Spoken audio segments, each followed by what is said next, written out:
more important than the result of this, I know this for you is final game in this city, an incredible ovation from the crowd, not only in the crowd, but everybody up here in the press box. As the players now doing the same thing. Looking up here to the booth, sticks in the air. Stephen Lorenz with a little extra hold of the stick pointed up towards my partner in his last home game. Ralphie, I often said that I didn't know what I was going to say when the Leafs won the Stanley Cup, and I had hoped that it was on my thing had I planned it. When I thought about this, what I wanted to say now, I said I had to put it down in writing. So if you will bear with me, I'm going to try and get through this.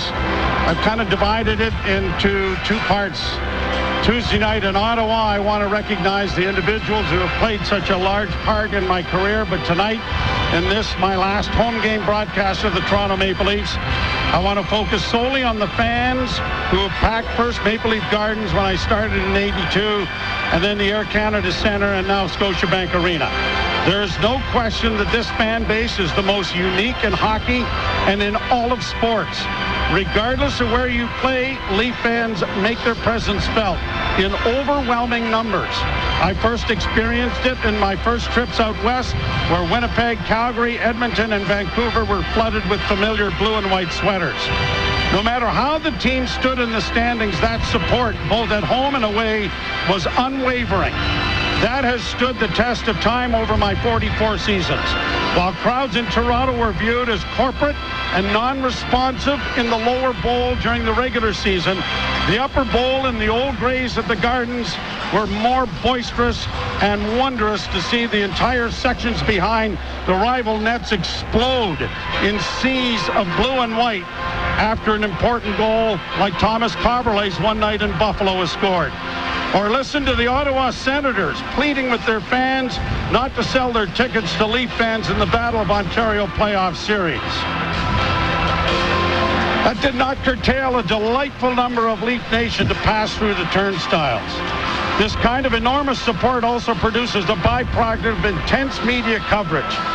Coverage has now expanded to just about everyone who cares to start a podcast or become the internet clickbait champion on all social media platforms.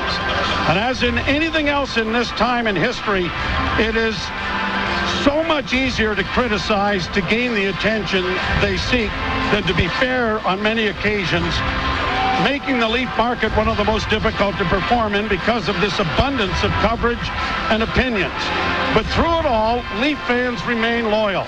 I have always told my sons, Liam, Derek, Sean, and David, they are here in the booth with me tonight. And they needed to pick a team and then stay with them through the thick and thin. I've done my share of brainwashing when it comes to this. Leafs, Notre Dame Fighting Irish, Toronto Argonauts, Green Bay Packers. Disappointment will always outweigh exhilaration. It's the nature of sports. But the Leafs are like a much-loved family member who often will do something terribly disappointing, requiring discipline and often some tough love.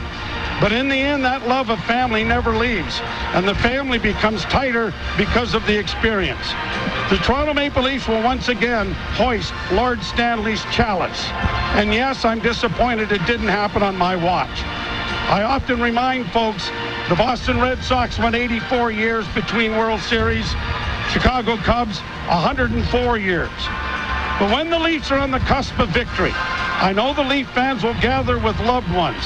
Some will bring an urn down close to the TV, or maybe some will bring the radio to a graveyard to be with parents or grandparents so that everyone can enjoy this very special moment. I sincerely hope that I'm here to enjoy that magical moment with all of you. To all of the Leaf fans that have stopped me to share a moment and offer congratulations, I cannot thank you enough. You are without question the most unique, loyal, supportive fan base in all of sports. Thank you for allowing us to be a part of your drive or bringing us into your living room, rec room, or man cave. I will forever be in your debt. I will never, ever forget your kindness, and constant support over 44 years. I don't know if I got through that, but I did. I'm not going to add anything to that. You enjoy your family. Yep. Great recognition. I'll see you tomorrow. Yeah. I'll see you Wednesday. I'll see you Friday. I'm lucky. You can say goodbye to the fans and everything else. We ain't saying goodbye. Oh, sure. We sure aren't. Thank you, buddy. All right. Final score, 6-5 Dallas. You've been listening to Molson Leaf Hockey on Sportsnet 590 The Fan and the Maple Leafs Radio Network.